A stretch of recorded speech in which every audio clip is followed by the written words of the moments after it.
Olá, amigos, estamos aqui, dia 2 do maior escândalo de corrupção desde o Petrolão, tá? Estamos vivendo oficialmente num país de um grande escândalo de corrupção. Primeiro eu queria colocar pra vocês, né, pra gente iniciar aqui, o problema interno. A gente não tá falando deste escândalo ou de outros escândalos como se deveria, porque no Brasil o aparato investigativo do Estado, ele foi tolhido. E certas, vamos dizer assim, certas liberdades e prerrogativas que o Ministério Público Estadual dispunha, ou mesmo os Ministérios Públicos Federais nos respectivos estados, o Ministério Público Federal nos respectivos estados, eles perderam, tá? A morte da Lava Jato precipitou, vamos dizer, uma série de anticorpos que foram naturalmente criados por conta dela, por parte do sistema político, de modo a protegê-lo de grandes escândalos que possam levar líderes políticos à cadeia, tá? A maior de todas as respostas foi a criação do orçamento secreto. Tá? E eu preciso colocar o orçamento secreto em tela aqui, tá? Por mais que ele não tenha uma conexão direta. Porque as pessoas estão falando, e eu tô vendo memes rodando, pô, esse aqui é o maior escândalo de corrupção desde o Petrolão. E não é. O maior escândalo de corrupção desde o Petrolão chama-se orçamento secreto. E por que eu tô falando isso? Porque eu vou chegar no escândalo do INSS, essa live vai falar muito do escândalo do INSS. Só que a gente precisa, né? Vamos botar as coisas aqui em ordem. O orçamento secreto surgiu durante o governo Bolsonaro e foi, vamos dizer, uma resposta para um problema. Qual era o problema, Riso? As campanhas no Brasil, elas não funcionam sequer com fundão, né? A gente vê aquelas discussões infantis sobre fundão, mas a gente não é o fundão que banca o grosso das campanhas, é caixa 2. O que banca a campanha é caixa 2 no Brasil. Porque boa parte do trabalho das campanhas é ilegal, é feito com dinheiro espécie e é feito com dinheiro roubado. E esse dinheiro vem de onde? Superfaturamento de obra, desvio de dinheiro, dinheiro através de emenda. É isso, assim, a política brasileira roda em torno disso, todo mundo sabe que é assim, tá? Nós estamos na política, nós estamos montando um partido político e eu falo pra vocês, políticos competitivos nos interiores, Brasil afora, e também capitais, tá? Eles operam dessa maneira, é assim.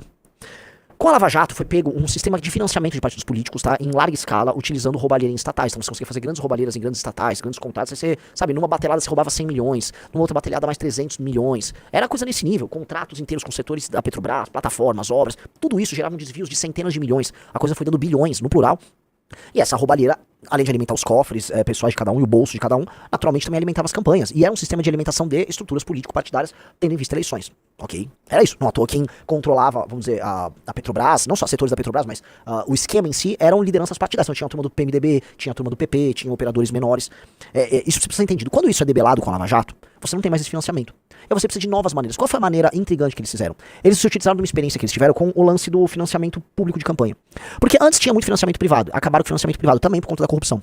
Ao acabar com o financiamento privado e instituir o financiamento público, o galera falou, não vai ter roubalheira, porque agora o dinheiro vem do Estado. O Estado simplesmente dá o dinheiro aí pra vocês e vocês fazem a campanha. Mas não é a campanha suficiente. É a campanha por dentro feita com esse dinheiro. Existe o dinheiro porque precisa rodar por fora. Qual foi a grande sacada? E isso acontece no governo Bolsonaro e é ampliado agora no governo Lula, senhor Rafael Almeida Rizzo. Orçamento secreto.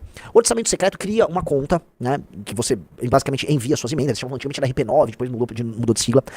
Esse modelo, você envia sem transparência as emendas para sua base. Você não tem obrigação de repasse para determinada área, como tem nas emendas impositivas, são as emendas oficiais.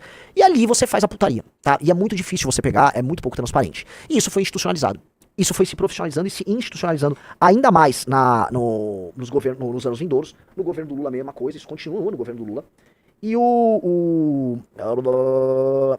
E aí, tá, com base nisso, a gente teve um volume de dezenas de bilhões de reais de dinheiro utilizado por figuras ligadas ao Centrão, direita também, esquerda também, mas maiormente o Centrão, pra financiar as campanhas, e a gente viu algo muito novo, que foi a grande campanha tocada com dinheiro pós-orçamento secreto, que foi a campanha de 24, que foi um gigantesco caixa 2 e foi o grande retorno da compra de votos nas eleições brasileiras. 2024 foi um ano de muita compra de voto. A gente mostrou isso nas eleições, a gente mostrou as campanhas do interior do Brasil com isso, tá? Foi a grande eleição, a compra de votos voltou.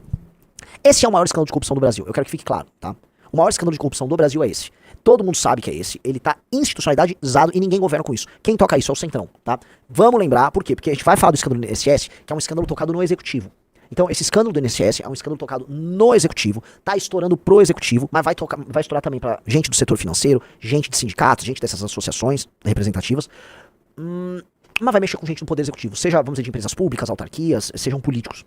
E do outro lado, paralelamente, você tem o orçamento secreto, que é o grande esquema de corrupção do Legislativo, sacaram? Você tem um esquema de corrupção do Legislativo e tem um grande esquema de corrupção do Executivo. E o do Judiciário, qual é o grande esquema de corrupção deles? Super salários. É mais democrático, né? Ninguém ganha muito, mas mais democrático. E aí, pra gente lá em si, gente graúda, aí você tem uma coisa muito particular, que são escritórios ligados a amigos e familiares de ministros e juízes, que podem fazer, né? Enfim, né? Tem que até tomar cuidado pra falar isso. Então todo mundo arrumou seu espaço pra brilhar, é ou não é isso? Todo mundo tem o seu escândalo setorial. Mas qual é o maior de todos, com larga vantagem? É esse o equilíbrio dos poderes? Esse é o verdadeiro equilíbrio dos poderes. Bancas de advocatícias ligadas a ministros pro Judiciário, pro Legislativo, Orçamento Secreto e pro Executivo, agora o escândalo dos aposentados e pensionistas. Olha que delícia. Cada um com o seu. Né? Eu acho curioso que recentemente tanto o Executivo quanto o judiciário, veja só, Rafael Almeida Rizzo, foram para cima do orçamento secreto. Não porque acham muito errado, mas porque eles querem reequilibrar o poder e tornar o legislativo novamente submisso ao executivo. Hoje o legislativo meio que não liga pro poder executivo, porque eles não precisam mais ficar com o pires na mão pedindo cargos. Eles podem simplesmente receber o seu orçamento secreto de boa, votam do jeito que querem, e o compromisso deles é com o presidente da Câmara e com o presidente do Senado, sacaram? O Flávio Dino foi pra cima, e aí eles estão putos. Eu não digo que é a investigação que tá rolando, eu não acho, tá? Tem a correlação com isso. Não acho. Eu acho que é uma investigação boa, séria e proba, e tá pegando um escândalo horroroso, o escândalo do INSS. Só que, aqui, aí vocês vão ver onde eu vou chegar. Só que, dada a natureza desse conflito, e dado que, vamos dizer, até o pai do Hugo Mota, o Rizzo pode levantar aqui, tá? O pai do Hugo Mota, que é o novo presidente da Câmara, ele foi alvo de uma investigação da Polícia Federal envolvendo desvio de emenda, a.k.a. orçamento secreto, tá? O Rizzo pode pegar. Me soa o seguinte, que isso é uma boa maneira de equilibrar o jogo, entendeu? E o Legislativo pode usar todo esse material do INSS pra ir pra cima do Executivo, saca? A história fica ainda mais estranha quando gente que era do Judiciário e foi pro Executivo, a.k.a. Ricardo Lewandowski, tem, vamos dizer, através de um de seus filhos, a representação advocatícia de uma das associações ou sindicatos que está sendo investigada nisso. Então você começa a pegar, Rizzo, amarrações que envolvem Executivo e Judiciário. No momento que Executivo e Judiciário lutavam contra a roubalheira do Legislativo, não porque são contra a roubalheira, mas simplesmente porque querem submeter o Legislativo. E agora o Legislativo passa a ter uma arma muito curiosa e muito gostosa para apertar o Executivo. Porque se rola uma CPI envolvendo isso do INSS, começa a convocar gente do governo, começa a dar merda, tá? Eu queria começar a live, e é muito importante trazendo esses pontos, porque isto começa a fundamentar uma briga, e grandes brigas institucionais desta natureza, você até sabe como começa, mas você não sabe como termina. Pode ser que isto se precipite em outras coisas, você entende, Rizzo? Sim. Pode virar uma tempestade perfeita pro governo. Pergunto pra vocês, o que vocês acham, vocês aí no chat? Vocês estão entendendo aqui a natureza do problema? Às vezes o que o Legislativo vai fazer é bem simples, nunca mais citem o nome do orçamento secreto. Deixa a gente trabalhar com o que é nosso aqui, não enche nossos culhões, tá bom, governo Lula? Senão a gente vai cavucar isso a CPI do INSS. Às vezes é só isso, fica cada um na sua, vamos nos compor aqui, como sempre tem que ser, e a vida vai seguir. Às vezes não é nada. O Rizzo chegou a botar na tela, PF apura repasse de emenda, cidade do pai de Hugo Mota e rei do lixo são alvo. Né? Lembrando que o Hugo Mota era o cara que tava falando em algum momento em pautar a anistia, chegou a falar em enquadrar o governo aqui e ali, né? Fim do dia tomou-lhe lá uma operação da PF no pai dele pra largar de ser tonto. A gente tá falando de uma briga institucional no Brasil, amigos, que é dessa natureza, né? A gente tem setores da Polícia Federal que são instrumentalizados pelo governo federal, outros são independentes, outros são mais próximos do STF. Tem muita coisa que acontece nesses bastidores. E naturalmente tem muita gente honesta na Polícia Federal, muita gente séria, e eu confio nessa ala séria. Mas também tem coisas estranhas que rolaram, e a gente não pode negar que coisas estranhas rolaram aí, envolvendo o comando da PF, desde o governo Bolsonaro. Eu acho que desde o governo Dilma, especialmente o governo Dilma, a gente começou a ter uma esculhambação institucional muito grande, e essa esculhambação passa pelo governo Temer, ela acelera no governo Bolsonaro e ela chegou no fundo do poço agora.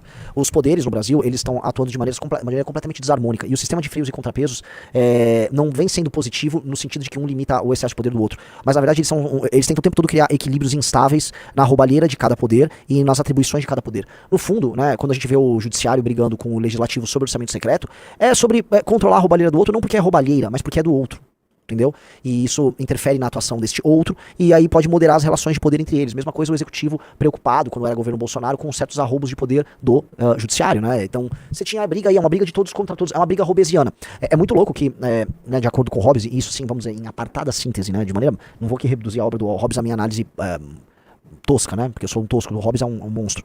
Mas a ideia de uma briga de todos contra todos, né, todos homem, o lobo do próprio homem, todo mundo se matando, e aí você surge com a autoridade estatal como uma forma de regular essa briga, se a gente imaginar o Estado brasileiro dessa maneira, você percebe que não funcionou, porque as instituições, elas estão permanentemente em guerra, e elas não terminam a guerra, e a guerra só se agrava. E aí você precisaria então da refundação do Estado brasileiro, né? Por isso que a gente fala de uma guerra civil como um estado de refundação, ou seja, uma guerra declarada contra o narcotráfico, porque essa guerra civil declarada contra o narcotráfico seria uma refundação do Estado brasileiro e a imposição de uma nova ordem. Porque do jeito que tá, a atual ordem, que é a ordem da Constituição de 88, ela tá neste processo. Então a gente, veja, parece que eles tentaram apagar da história o que foi uma hora dos escândalos brasileiros, que é a Lava Jato, que é o Petrolão, mas poxa, se você olha direitinho, a gente já tá falando em grandes escândalos, orçamento secreto, esse do INSS, na casa das dezenas e dezenas de bilhões. É tudo na casa dos bilhões. Parece que assim, os agentes públicos não conseguem se segurar. Tem um afã ali, um afã cleptocrático que os caras não conseguem brecar. PDT, né? PDT avisou publicamente que vai sair da base do governo. Então vamos ouvir. Isto aqui é o foco da minha indignação. Infelizmente, olha o que é que eles falam. Começou com o Bolsonaro, verdade. Começou com o Bolsonaro, começou no Temer, passou no Bolsonaro, na faixa de 200, 300 milhões por ano. No governo Lula, passou para 3 bilhões por ano. O que é que nós temos que fazer nesse momento? Sob o ponto de vista da apuração desse crime, nós precisamos aprofundar as investigações, identificar os autores, qualificar quem se apropriou desse dinheiro lá, sujo, tirado dos aposentados que estão doentes, sofridos e tal, e obrigá-los à cadeia e a devolver o dinheiro.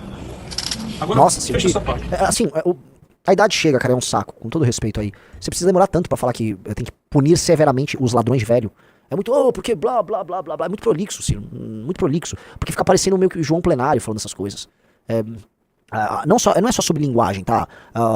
Como é que é? O meio é a mensagem, né? A forma qualifica a mensagem. Na verdade, a forma é a mensagem também. Então, a mensagem do Ciro passa um discurso meio politicão, de algum politicão que tá lidando com esses termos de maneira politicona. Né? Isso aqui é culpa do Temer, do Lula e do Bolsonaro. Tá bom, já entendi sua crítica, vamos lá. Vamos para a responsabilidade política. Quem é o responsável político por essa questão? É o Temer, é o Bolsonaro e é o Lula. Vão transferir para auxiliares? Isso é uma tentativa de queima de fusível. Sabe para que serve um fusível na casa? Quando a tensão dá um pico, ele queima para proteger a fiação. Pois isso é tentativa de queima de fusível. O Lupe, até onde eu sei, e eu sei muito, é um homem sério. Homem de vida simples. Conheço, fui na casa dele muitas vezes, não tem nenhum hábito, não tem nenhum sinal exterior de riqueza e tal. Na medida em que o Lula queima, frita o Lupe e nomeia o seu braço direito para o lugar, ele está conseguindo apenas subornar vocês da imprensa. Por quê? Qual é a culpa do Lupe, senão uma responsabilidade remota que cabe ao Lula, política não dolosa e tal. Ora, e o que é que o Lupe fez de omissão que o secretário executivo do Ministério, nada mais nada menos que responsável pela gestão do Ministério, deixou de Olha fazer só, igual? né, mesmo no último escândalo que saiu assim, aqui, tá? No mínimo, a atuação, no mínimo, que eu não vou condenar o cara aqui, né? Mas no mínimo a atuação do Lupe é suspeitíssima. Né? Associações ligadas a pessoas que trabalharam com o mesmo sindicato com ele, participando ativamente do esquema. Tá? Associações e sindicatos que tiveram participação dos sindicatos ligados ao universo dele, com sendo partícipes do mesmo escândalo, tá? Ele dizendo que sabia, mas estava investigando e em algum momento ia falar. A nomeação do cara que ficou pro INSS, feita por ele. Um escândalo que estava, volta a colocar, rodando, que rodava dentro do INSS já de antes dele chegar, e que continuou e se agravou durante a gestão dele. Tá? No mínimo, Ciro, ele é um puta de um incompetente, mas é um incompetente de marca maior, é um dos maiores beossos, é um imbecil completo.